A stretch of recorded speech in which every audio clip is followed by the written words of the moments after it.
Hey boys and girls, so this week for reading, we are going to be discussing something called sequencing. Okay, and this is day one for our week. One of the things that we discussed with sequencing is telling the order of events. Things have happened. Well, with science this week, we would have also been studying natural disasters. Natural disasters are things that happen around the world that, we don't have control over, that just are a part of nature, that can be really bad things like hurricanes or volcanoes or really bad tornadoes or storms or things like that. And we've got a lot of different things we're going to get to do to kind of pull in the science into our reading. On Friday, you're going to get to do something a little bit different I'm excited about. And you're gonna get to explore some of those natural disasters a little bit more. But today what we're going to do on every Monday, we start out with reading and we read a book together. And so today I found one called The Storm Book, and this was one from my library at school. It's called The Storm Book. It's by Charlotte Zelato, and the pictures were by Margaret Bloy Graham. And I love this book. I think it's really cool because there'll be some pictures and then there's some pages of just reading. And so we'll read this one together, and then I'll go over what your work is going to look like this week, okay? The Storm Book.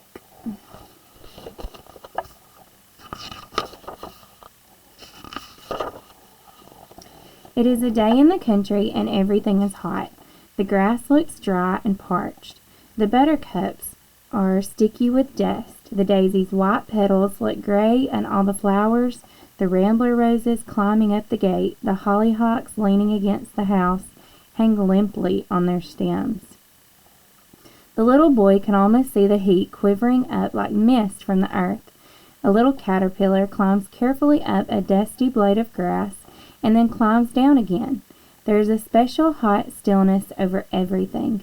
The white fox terrier has crawled under the latticework of the porch and lies sleeping in the shade. Even the birds seem too hot to sing, for there is not a sound among the leaves.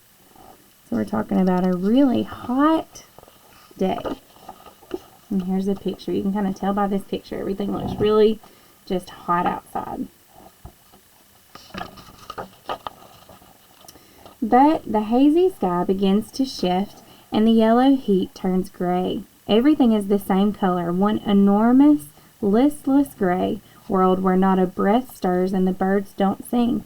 There isn't the slightest motion of a branch, the slightest whisper of a breeze, and still there is something expectant in the growing darkness. Something is astir, something soundless and still for which the little boy waits. He waits, and then he sees dark clouds beginning to form, throwing their shadow over the parched fields, moving one after another until they cover the sky and the world is black as night. A little cool wind suddenly races through the trees, sways the rambler roses, bends the daisies and buttercups, and Queen Anne's lace in the long grass until they make a great silver sighing stretch down the hill. Then it happens. Shooting through the sky like a streak of starlight comes a flash so beautiful and so fast that the little boy barely has time to see the flowers straining into the storm wind. "Oh, Mother," he calls, "what was that?" I'm sure you can guess what that was. And there's our picture of what's happening. "Lightning," his mother answers. "That's our own lamplight comes from." The little boy thinks of the lamp in his room with its warm golden glow, and he thinks of the lightning flashing through the sky. The lightning was like a wild white wolf running free in the woods, and the lamp like the gentle white terrier who came when the little boy called. And now from somewhere beyond the hill comes the great rolling of the thunder. "What's that?" the little boy shouts. "Rain clouds breaking against each other, and that is the sound they make," his mother says. Now there is a silence again in the dark world, stillness, and then the whole sky lights up in one blinding, starry flash of lightning. The sky darkens again as the thunder draws closer, rolling loudly nearer until with a sudden explosion it crashes overhead and a silver torrent of rain slants down. The daisies bend almost to the ground under the tearing weight of the wind, and the rain sweeping over the rambler roses and trees as they toss in the cool, huge arms of the storm. So after the stillness, we had that lightning and then crazy winds, it sounds like. See the little boy and the girl in the house. Miles away in the storm-darkened city, a young man closes his book and gets up to look out the window.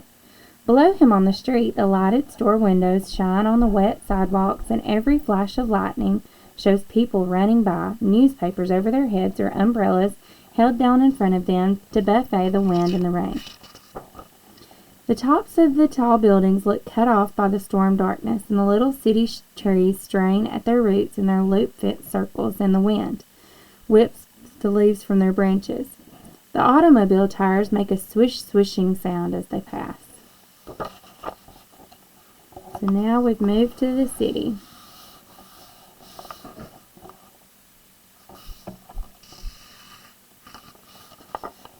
At the seashore, an old fisherman stands boot deep in the waves, and the wind and rain splatter against his wool skin with a terrible beating sound. His face is wet with sea spray and rain. When the thunder roars, nothing else can be heard, not the wild splashing of the black waves, nor the drive of the rain against the oilskin. It seems as though there is nothing in the world but the tremendous, ear-splitting of the thunder, followed by streak after streak of cloud-rending light. Once, when the lightning flashes, a little brown sandpiper skids across the sand on his way home, so swiftly that he is gone before the light leaves the sky.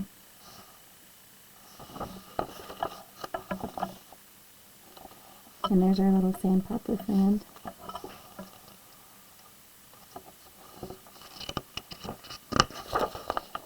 In the mountains, the rain comes down like a waterfall. Each crash of thunder sounds as though the rocks of mountains were splitting apart, but each flash of lightning shows them solid and quiet against the sky. A young husband herds his sheep to shelter. His wife looks out the window at the storm-torn hills, while their baby sleeps quietly in her arms.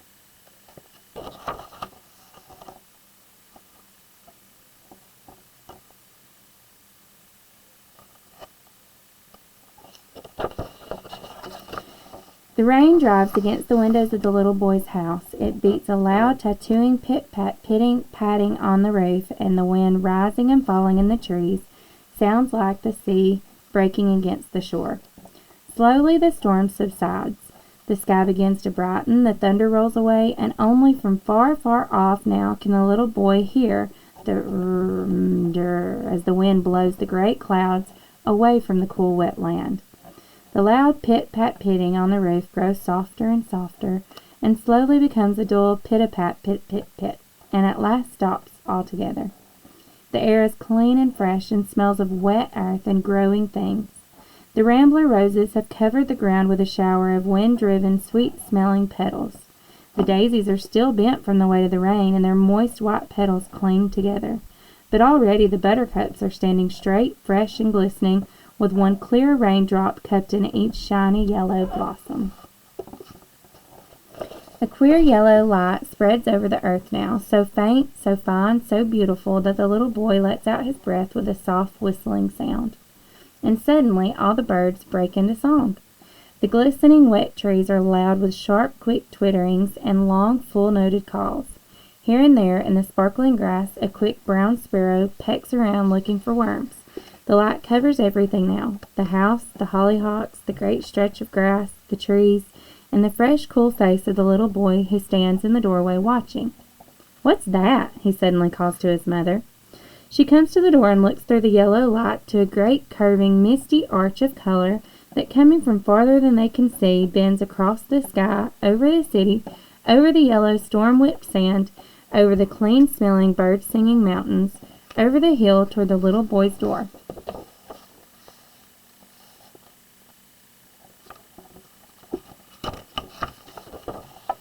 "That's the rainbow, little son," says his mother, "to show the storm has passed." And she slipped her arm around him so gently he didn't notice as he watched the beautiful sunlit colors arching over the world.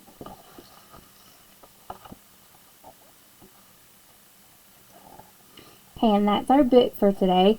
And if we looked back through these pages, we could find sequencing, which is just another way of saying it's like chronological order, the order in which things happen or take place, okay?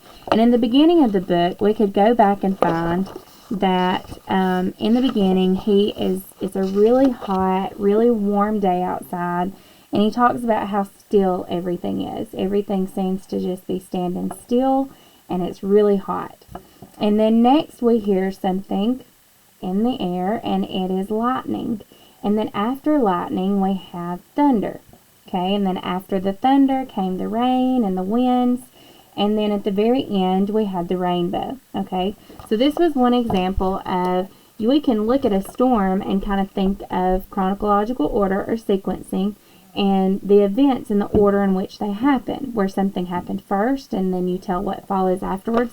We do the same thing when we write, like when you write question number 21, sometimes you have to tell me the order in which things happened.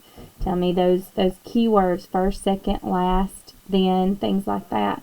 So today for your assignment, what you're going to have is you are going to have a short story about thunder and lightning. And you're going to have some sequencing questions after that, after your short story on storms. Now, every day we may not be able to read about a natural disaster, but that is kind of what our science is that we're going to pull in. So we're going to try to make it fun and have some neat little things that you can study and learn about each day. But I hope you enjoyed getting to read the Storm book with me. That's a book that I like to read with my friends to kind of go over the order that things happen and take place, and it's easy to see. If we think about a storm, we had some bad storms just a couple weeks ago, and I'm sure, you know, sometimes that day if you were to go outside, it was really hot outside, and then it got windy, and then maybe you heard, maybe you were in a room and you were able to see lightning, and then later you hear the thunder. And if you were able to see a rainbow afterwards. It's just kind of the same way we think about our sequencing of events and realizing what comes first, what comes next, and then what ends and what's the last step that happens. So that's one way we can look at it this week. I want you to think of it that way. And when you answer your questions for your story, just remember about that, you know, going back and reading in your text and finding what happened first, finding what happened after that. You know, if you can go into a paragraph, a lot of times your paragraphs will be in chronological order. Your first sentence normally is not going to start off with telling you how it ended, you know, what was the last thing. We didn't open our book and find out about the rainbow. They started and did it in order. Normally we have writers that write in order like that, especially at our age in third grade. So normally, if you'll back up to the beginning, you can kind of go through the order of events that happened. So on your questions for your Google Classroom assignment, don't forget to go back, look at the steps and the orders that everything happens before you answer those questions, okay? I hope you enjoyed our read along today, and I can't wait to see you tomorrow. Love you guys. Bye-bye.